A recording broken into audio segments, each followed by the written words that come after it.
అది జిల్లా కేంద్రానికి ఆనుకొని ఉన్న 250 ఎకరాల్లో విస్తరించిన అతిపెద్ద పార్క్. అప్పటి ప్రభుత్వ పథకాల్లో భాగంగా 2014 నుండి 2018 వరకు కొత్తగూడెం ఎమ్మెల్యేగా పనిచేసిన జలగం వెంకట్రావు భవిష్యత్తును దృష్టిలో ఉంచుకొని కొత్తగూడెం పాల్వంచ ప్రజలకు హైదరాబాద్ తరహాలో ఒక పార్క్ ఉండాలని ఫారెస్ట్ భూమిని పార్కుగా ఏర్పాటు చేశారు. అప్పటి ప్రభుత్వంలో మంత్రి పనిచేసిన తుమ్మల నాగేశ్వరరావు చేతుల మీదుగా ప్రారంభమైన పార్క్ ఇప్పుడు అత్యంత దయనీయ పరిస్థితుల్లో కొట్టుమిట్టాడుతోంది.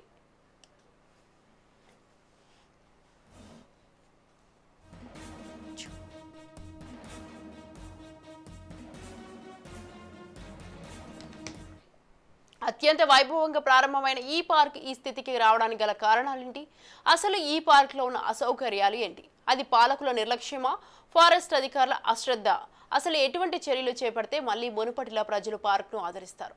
కొత్తగూడెంలో సెంట్రల్ పార్కుగా ప్రారంభమై ఫారెస్ట్ ఉద్యోగి మరణం తర్వాత ఆయన పేరు మీద చలిమల శ్రీనివాసరావు మెమోరియల్ పార్కుగా పేరు మార్చబడిన కొత్తగూడెం పార్కుపై ఫోకస్ చేసింది రాజ్ న్యూస్. ఏజెన్సీ జిల్లాగా ఏర్పడిన భద్రాద్రి కొత్తగూడెం జిల్లాలో జిల్లా కేంద్రమైనటువంటి కొత్తగూడెం మరియు పాల్వంచకు మధ్యలో ఇల్లందు క్రాస్ రోడ్ వద్ద ఏర్పాటు చేసిన సెంట్రల్ పార్క్ ఇప్పుడు అసౌకర్యాల లేమితో కొట్టుమిట్టాడుతోంది. గత పాలకులు చూపించిన శ్రద్ధ ప్రస్తుత పాలకులు అధికారులు చూపించకపోవడంతో పార్కు ముఖం చూసేవారే కరువయ్యారు. ఒకప్పుడు సెంట్రల్ పార్కుకు సుమారు 10 కిలోమీటర్ల దూరం నుంచి కుటుంబాలతో సహా వచ్చి ఆహ్లాదంగా గడిపినటువంటి వారందరూ ఇప్పుడు సెంట్రల్ పార్క్ పేరు ఎత్తితేనే హడలెత్తుతున్నారు.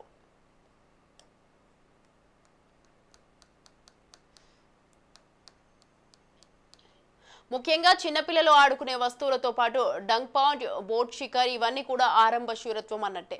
మొదట్లో ఉన్నవి ఏవి కూడా ఇప్పుడు లేకపోవడంతో ఈ పార్కు వచ్చేందుకు ఎవరు కూడా ఆసక్తి చూపించట్లేదు. అయితే ఈ సెంట్రల్ పార్కు కొందరికి మాత్రం వరంగా మారింది. అసాంఘిక కార్యక్రమాలకు అడ్డాగా మారింది. యువకులు సెంట్రల్ పార్క్ ను అడ్డాగా చేసుకుని గంజాయి సేవిస్తున్నారని స్థానికులు చెబుతున్న పరిస్థితి.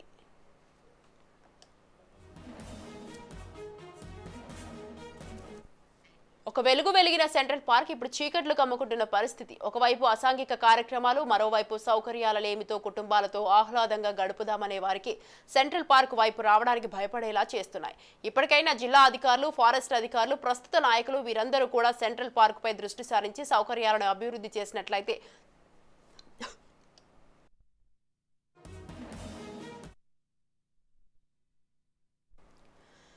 కొత్తగూడెం నియోజకవర్గానికి ఒక మంచి పార్క్ను అందించిన వారవుతారని నియోజకవర్గ ప్రజలు కోరుకుంటున్నారు.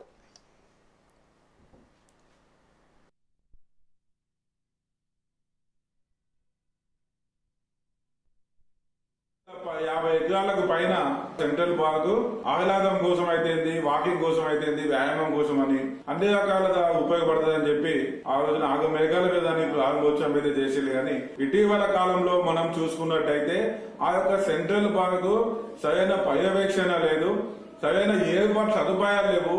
వాకింగ్ ట్రాక్ అంతంత మాత్రమే ఉంది. గతంలో మనం చూసుకున్నట్టయితే అక్కడ ఏదైతే స్విమ్మింగ్ అన్నారు, బోటింగ్ అని బోటింగ్ అని చెప్పిళ్ళు. అదే రకంగా బోటింగ్ అని తీసుకొచ్చినాయి, ఆ నీళ్లు మొత్తం కూడా బురదమయం అయిపోయినాయి. అదే రకంగా తీగల వంతెన అన్నారు, ఆ తీగల మొత్తం ఎక్కడికక్కడ తెగిపోయి ఏలాడి కనబడుతున్న పరిస్థితి మనం చూసినాం. ఇటీవల కాలంలో మనం చూసుకున్నట్టయితే సెంట్రల్ పార్క్ అనేది ఒక కుటుంబంతో, కుటుంబ సభ్యులు ఆహ్లాదం కోసం పోయే పరిస్థితి అక్కడ లేదు.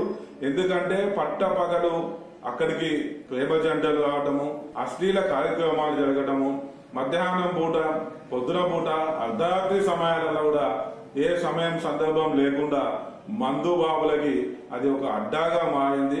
ఇకనైనా కూడా అధికారులు, పాలకులు తక్షణమే స్పందించి ఏదైతే మంచి ఉద్దేశంతో ఏర్పాటు చేసినటువంటి సెంట్రల్ పార్క్ ఉందో అక్కడ జరుగుతున్న అసాంఘిక కార్యక్రమాల మీద తక్షణమే చర్యలు తీసుకొని దానికి కావాల్సిన నిధులు కూడా ఏర్పాటు చేసి ఆ యొక్క సెంట్రల్ పార్క్ ని డెవలప్ చేయాలని చెప్పి కూడా మేము ప్రధానంగా డిమాండ్ చేస్తున్నాం. సెంట్రల్ పార్కు అంగు ఆర్భాటాలతో ప్రారంభించారు. కానీ ముందుకే ఏదో ఆర్చి ఒక 50 అడుగుల దూరంలో పార్కు తప్ప పేరుకి సెంట్రల్ పార్కు, కానీ మొత్తం అది అడవిలాగా అడవిని తలపించే విధంగా ఉంటుంది. దీని మీద పర్యవేక్షణ కరువైంది. ఫారెస్ట్ అధికారులు దీన్ని చూస్తున్నారు తప్ప దాన్ని పట్టించుకునే పరిస్థితి లేదు. దాన్ని అడవిలాగానే చూస్తున్నారు తప్ప ఒక పార్కు లాగా చూడలేదు. లోన లటారం పైన పటారం లాగా పేరుకి సెంట్రల్ పార్కు తప్ప మొత్తం అడవి నిండిపోయి ఉన్న పరిస్థితి ఉంది. అందుకని ఇమీడియట్ గా దీన్ని సింగరేణి ఏదైతే కొత్తగూడెం ప్రాంతంలో ఉంది, బంగ్లోస్ ఏరియాలో ఎదురుగా ఉన్నటువంటి ఈ పార్కుని చాలా మంది సందర్శకులు సందర్శిస్తారు. వాకర్స్ గాని, జాగింగ్ చేసే వాళ్ళు గాని, విద్యార్థులు గాని, కుటుంబాలు గాని, యువతీ యువకులు గాని కొంత వచ్చి అక్కడ సేద తీర్చుకునే విధంగా వాకింగ్ తదితర వ్యాయామం చేసే విధంగా ఈ పార్కు ఉండే అవకాశం ఉంది. దానికోసం ఉపయోగించారు. కానీ దానికి విరుద్ధంగా ఇక్కడ పార్కు నిర్వహణ జరుగుతున్న పరిస్థితి ఉంది. యువతీ యువకులు వచ్చి ఇక్కడ చట్టాపటాలు వేసుకుని అసాంఘిక కార్యక్రమాలు చేయటం, లేకపోతే మిగతా కుటుంబాలకి అది కొంత ఇబ్బందికరంగా ఉండటం, సెక్యూరిటీ పర్యవేక్షణ లేదు, మంచినీటి సౌకర్యం లేదు, అలాగనే టాయిలెట్స్ గానీ మిగతా సౌకర్యాలు కానీ ఇక్కడ ఉన్నా గానీ అవి అరకొరగానే ఉన్న పరిస్థితి ఉంది. అందుకని బెంచీలు సరిగా లేవు. కాబట్టి ఏదైతే పేరుకి సెంట్రల్ పార్క్ ఉన్నటువంటి ఆ పార్కుని సింగరేణి దత్తత తీసుకోవటమా, లేదా ప్రభుత్వం హ్యాండ్ ఓవర్ చేసుకోవటమా, ప్రైవేటు సెక్యూరిటీ సర్వీస్ కి అప్పచెప్పి ఆ పార్కు నిర్వహణ కోసం బాధ్యత తీసుకోవాల్సిందిగా ఈరోజు మేము విజ్ఞప్తి చేస్తా ఉన్నాం. భద్రాద్రి కొత్తగూడెం జిల్లాలలో ఫారెస్ట్ భూముల్ని ఉపయోగించుకొని ప్రజలకు ఆహ్లాదం అందించాలని ఇటు కొత్తగూడెం మరియు పాల్వంచలో అంటే రెండిటి సరిహద్దు మధ్యలో ఉన్నటువంటి ఇల్లందు క్రాస్ రోడ్ వద్ద ఏర్పాటు చేసినటువంటి అంటే సెంట్రల్ పార్క్ ఇప్పుడు దాని కళను కోల్పోతున్నట్లుగా కూడా చూడవచ్చు. అయితే 2017 డిసెంబర్లో అప్పటి ఎమ్మెల్యే జలగం వెంకట్రావు యొక్క ప్రజలకు ఆహ్లాదం ఉండాలి, అదేవిధంగా కొత్తగూడెం మరియు పాల్వంచ పరిసర ప్రాంత ప్రజలందరూ కూడా ఒక హైదరాబాద్ తరహా ఒక పార్కును చూడాలంటూ ఆయన ఆశయంతో ఏర్పాటు చేసినటువంటి ఈ యొక్క సెంట్రల్ పార్క్ అనేది ఇప్పుడు ఈ యొక్క ఫారెస్ట్ అధికారులు మరియు ఇప్పుడున్న పాలకుల యొక్క నిర్లక్ష్యం కారణంగా మసకబారుతుందని కూడా చెప్పొచ్చు. ముఖ్యంగా మనం చూసుకుంటే సెంట్రల్ పార్క్ 250 ఎకరాలలో 2017లో అయింది. అప్పటి అంటే మంత్రిగా ఉన్నటువంటి తుమ్మల నాగేశ్వరరావు చేతుల మీదుగా కూడా ఈ యొక్క పార్క్ ఓపెన్ చేసిన పరిస్థితి కూడా ఉంది. అయితే ఇటు తుమ్మల నాగేశ్వరరావు మరియు జలగం వెంకట్రావు ఇద్దరు కూడా అంటే ఫైకేరా నిర్వహించే ఒక పార్కుని ప్రారంభించినట్లుగా కూడా చూడవచ్చు. అయితే ఇప్పుడు ఆ యొక్క ఏదైతే 2018 వరకు కూడా అభివృద్ధి పనులు చకచకా పూర్తి చేసుకున్నటువంటి ఈ సెంట్రల్ పార్క్ లో ఇప్పుడు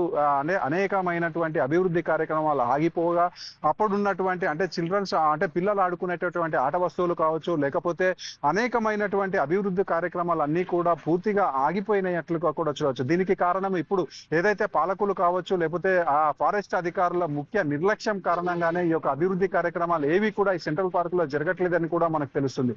ముఖ్యంగా మనం చూసుకుంటే ఏదైతే అతిపెద్దది అంటే ఈ యొక్క జిల్లాలోనే అతిపెద్దగా 250 ఎకరాలతోటి ఈ యొక్క పార్కును అయితే ఏర్పాటు చేసినట్లుగా కూడా చూడవచ్చు. అయితే ఈ యొక్క పార్క్ లో వివిధ రకాల మొక్కలు ఉండటంతో ఇటు అంటే వాకర్స్ కి అంటే అనువుగా ఉంటుందంటూ కూడా అంటే వాకింగ్ ట్రాక్ ను కూడా దీంట్లో ఏర్పాటు చేసినట్లుగా కూడా మనం చూడవచ్చు. అదేవిధంగా అంటే ఆ వాకింగ్ ట్రాక్ తో పాటు పిల్లలు ఆడుకోవడానికి అంటే ఆట వస్తువులు కావచ్చు, క్యాంటీన్, అదేవిధంగా అనేకమైనటువంటి బోట్ షికారు, అదేవిధంగా డక్ పాండ్ అన్నింటినీ కూడా అంటే పెట్టేందుకైతే అప్పటి అధికార యంత్రాంగం కావచ్చు, లేకపోతే ఫారెస్ట్ శాఖ అందరూ అంటే చొరవ తీసుకోవడంతో వాటన్నిటికీ కూడా పునాదులు అయితే పడినట్లుగా మనం చూడవచ్చు. కానీ గత పాలకులు ఏదైతే 2018లో గెలిచినటువంటి శాసనసభ్యులు కావచ్చు, లేకపోతే అంటే ఇప్పుడు ప్రస్తుతం ప్రభుత్వం ఏర్పడి కేవలం 1 సంవత్సరం కూడా పూర్తి కాలేదు కాబట్టి అంటే ఇప్పుడు ఈ శాసనసభ్యులు లేకపోతే గత శాసనసభ్యులు అంటే చొరవ తీసుకోకపోవడంతో ఈ యొక్క సెంట్రల్ పార్కుల అభివృద్ధి పనులు ఏవి కూడా జరగట్లేదు అంటూ కూడా ఇక్కడ ఉన్నటువంటి స్థానికులందరూ కూడా చర్చించుకుంటున్న పరిస్థితి కూడా ఉంది. ముఖ్యంగా మనం చూసుకుంటే ఈ సెంట్రల్ పార్క్ కు సంబంధించి బోటింగ్ చేసేందుకు బోట్లు కూడా తెప్పించారు. అంటే ఈ యొక్క అంటే ఈ బోటింగ్ చేసేందుకు ఒక ప్రాంతాన్ని అంటే అనువైన ప్రాంతాన్ని ఎంచుకొని దాంట్లో దాంట్లో అంటే నీరు ఒకవేళ నిలిస్తే ఈ బోటింగ్ కార్యక్రమం అనేది అయితే ముందుకు పోతుందని ఇక్కడ ఉన్నటువంటి కొంతమంది సిబ్బంది కూడా చెప్తున్న పరిస్థితి కూడా ఉంది. మరికొంతమంది మాట్లాడుతూ ఏదైతే దీనికి సంబంధించి బోర్లు కూడా వేశామో బోర్లతో నింపి ఈ యొక్క బోట్లని అంటే ఆ బోట్ రైడింగ్ అనేది అమల్లోకి తీసుకొస్తామంటూ కొంతమంది చెప్తున్న పరిస్థితి కూడా ఉంది. కానీ ఇవన్నీ కూడా నోటి మాటలుగానే ఉన్నాయి, ఏది కూడా ఇంకా అమలులోకి రావట్లేదని కూడా చెప్పవచ్చు. అంటే కొన్ని వేల రూపాయలు ప్రజాధనం ఖర్చు పెట్టి ఏర్పాటు చేసినటువంటి ఈ యొక్క అంటే ఈ యొక్క బోట్ షికార్ అనేది ఇంకా కూడా అమలు కావట్లేదని కూడా చూడవచ్చు. ముఖ్యంగా మనం చూసుకుంటే డక్ పాండ్ కావచ్చు, లేకపోతే పిల్లల ఆట వస్తువులు అనేకం కూడా శిథిలావస్థకు చేరుకున్నాయి. వాటిని నూతనంగా పునరుద్ధరించట్లేదు. అదేవిధంగా అంటే రోప్ వే మరియు సైకిల్ అంటే ఇవన్నీ కూడా సెంట్రల్ పార్క్ లో ఏర్పాటు చేశారు, అవి కూడా తెగిపోయాయి. వాటిని మరలా కూడా పునరుద్ధరించకపోవడంతో ఒకప్పుడు అంటే ఇటు అనేక మంది అంటే కుటుంబ సభ్యులతోటి కలిసి ఇక్కడికి వచ్చేసి ఎంజాయ్ చేయడానికి వచ్చినటువంటి వారెవరూ కూడా ఇప్పుడు సెంట్రల్ పార్క్ ముఖం చూడట్లేదని కూడా చెప్పొచ్చు. అదే విధంగా కొన్ని స్కూళ్ళు అంటే ఈ యొక్క సెంట్రల్ పార్క్ లో కొన్ని స్కూళ్లకు సంబంధించి పిక్నిక్ స్పాట్లకు కూడా ఎంచుకున్నారు. వాళ్ళని తీసుకొచ్చి ఇక్కడ ఆహ్లాదానికి అంటే అదే విధంగా ఇక్కడ విజ్ఞానాన్ని కూడా ఒక పెంచే ప్రయత్నం కూడా చేశారు. కానీ ప్రస్తుతానికి ఈ యొక్క స్కూల్ విద్యార్థుల యొక్క యాజమాన్యాలు కూడా సెంట్రల్ పార్క్ వెళ్ళి కూడా చూడట్లేదు. దీనికి కారణం ఇక్కడ సెంట్రల్ పార్క్ అశ్లీలానికి అంటే ఒక స్థానం అయిందని కూడా చెప్పొచ్చు. అంటే ఈ యొక్క కాలేజ్ అంటే యువత కావచ్చు, లేకపోతే మరికొందరు ఈ యొక్క సెంట్రల్ పార్క్ ని అసాంఘిక కార్యక్రమాలకు అడ్డాగా మార్చుకున్నాయని కూడా చెప్పొచ్చు. ముఖ్యంగా మనం చూసుకుంటే సెంట్రల్ పార్క్ లో అనేకమైనటువంటి దట్టమైన చెట్లు పొదలు ఉండటంతో అనేక మంది ఇక్కడికి రావడం, అసాంఘిక కార్యక్రమాలకు పాల్పడుతుండటంతో కొంతమంది అంటే ఫ్యామిలీస్ ఎవరు కూడా ఈ సెంట్రల్ పార్క్ లోకి రావడానికి జంకుతున్న పరిస్థితి కూడా ఉంది. అదే అంటే ఇక్కడ ఉన్నటువంటి కొంతమంది అంటే ఈ యొక్క సిబ్బందిని అడగగా ఇక్కడ వాచర్ల పనిభారం ఎక్కువగా ఉండటంతో వారెవరు కూడా అంటే వీటిని పట్టించుకునే పరిస్థితులలో లేరంటూ కూడా వీటి అంటే సమాధానం చెప్తున్న పరిస్థితి ఉంది. కానీ ఏదైతే వాచర్లు ఉన్నారో వాచర్లని ఈ యొక్క పార్క్ లో తిప్పినట్టయితే మాత్రం ఈ యొక్క అసాంఘిక కార్యక్రమాలు అనేటివి జరగకుండా ఉండే అవకాశం కూడా ఉంటుంది. అది ముఖ్యంగా భద్రాద్రి జిల్లాలో మనం ఈ మధ్యలో కాలంలో చూసుకుంటే యువతలో గంజాయి వినియోగం అతిగా జరుగుతుంది. అంటే వారు కూడా ఈ పార్క్ లోకి వచ్చి గంజాయి సేవిస్తుంటే అవకాశం ఉన్నట్లుగా కూడా ఇక్కడ ఉన్నటువంటి మరికొంతమంది అభిప్రాయపడుతున్నట్లుగా కూడా చూడవచ్చు. అదేవిధంగా బాత్రూమ్లు చూసుకుంటే కొన్ని బాత్రూమ్లు అంటే కొన్ని వేల రూపాయలతో ఏర్పాటు చేసినటువంటి కొన్ని బాత్రూమ్లు అయితే శిథిలావస్థకు చేరాయి. అక్కడ వాటిని పట్టించుకునే పరిస్థితి కూడా లేదు. ఇప్పుడు మనం కొన్ని విజువల్స్ లో కూడా చూసుకోవచ్చు. ఏదైతే ఈ బాత్రూమ్లకు సంబంధించి బాత్రూమ్లు అన్ని కూడా శిథిలావస్థకు చేరుకొని అక్కడ ట్యాంకులు కావచ్చు, లేకపోతే నీరు కూడా రాని పరిస్థితి, ఏర్పాటు చేసినటువంటి అన్ని కూడా ఇరిగిపోయి ఉన్న పరిస్థితి కూడా. కొంతమంది ఏదైతే వచ్చినటువంటి వారు కూర్చోడానికి ఏర్పాటు చేసినటువంటి బల్లలు కూడా ఇరిగిపోయి ఉన్నాయి. ఈ విధంగా ప్రతిదీ కూడా అంటే చెట్ల కింద కూర్చునేందుకు ఏర్పాటు చేసినటువంటి దిమ్మలు కూడా మొత్తం పగిలిపోయి మొత్తం శిథిలావస్థలో అయితే ఇవన్నీ కూడా ఉన్న పరిస్థితులలో ఇటు ఇక్కడ ఉన్నటువంటి ఫారెస్ట్ అధికారులు దీన్ని ఎందుకు చిన్న చూపు చూస్తున్నారు అని ఇక్కడ ఉన్నటువంటి జిల్లా ప్రజలు చర్చించుకుంటున్న పరిస్థితి కూడా ఉంది. మనం ఇప్పుడు విజువల్స్ లో చూసుకుంటే అంటే మొదట్లో ఈ పార్కు ప్రారంభించినప్పుడు ఈ పార్కుకు సంబంధించి సెంట్రల్ పార్క్ గా నామకరణం చేశారు. కానీ ఏదైతే చంద్రగొండలో ఒక ఫారెస్ట్ అధికారి చనిపోయారు, ఫారెస్ట్ అధికారి చనిపోవడంతో ఆయన పేరు మీద ఈ యొక్క పార్క్ కి అయితే చలమల శ్రీనివాసరావు మెమోరియల్ పార్క్ ను నామకరణం కూడా చేశారు. కానీ అంటే ఈ యొక్క దానికి సంబంధించి ఇక్కడ ఎటువంటి అంటే ఈ అసాంఘిక కార్యక్రమాలను నిలుపుదల చేయడంలో మాత్రం అధికారులు పూర్తిగా విఫలమవుతున్నారు. ఎందుకంటే ఒక ఉద్యోగంలో ప్రాణత్యాగం చేసినటువంటి ఒక ఉద్యోగి పేరు మీద అంటే ఆ పేరు మీద ఉంచినటువంటి ఈ పార్కులో ఇటువంటి అసాంఘిక కార్యక్రమాలు జరుగుతుంటే ఎవరు కూడా పట్టించుకోకపోవడంతో ఈ యొక్క చుట్టుపక్కల ప్రజలందరూ కూడా ముక్కున వేలేసుకుంటున్న పరిస్థితి కూడా ఉంది. అదేవిధంగా ఇప్పుడు వచ్చిన వారందరూ కూడా కోరుకునేది అంటే ఈ పార్కు పరంగా చూసుకుంటే ఒకప్పుడు శని ఆదివారాలలో 15,000 నుంచి 20,000 టికెట్ల రూపంలోనే వీరికి ఆదాయం ఉండేది. కానీ వీళ్ళు అశ్రద్ధ చేయడం వలన ఇప్పుడు సుమారు 3 నుంచి 4,000 కూడా వచ్చే పరిస్థితి లేదు. దాంతో ఇక్కడ ఉద్యోగస్తుల్ని నియమించలేమంటూ కొంతమందిని తీసేస్తున్న పరిస్థితి కూడా ఉంది.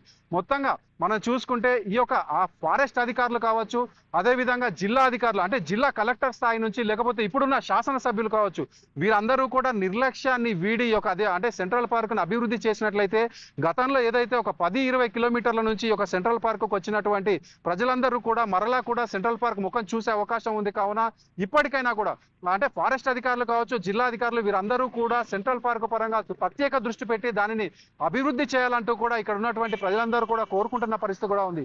కెమెరామెన్ ఆనంద్తో నవీన్, రాజ్ న్యూస్, భద్రాద్రి జిల్లా.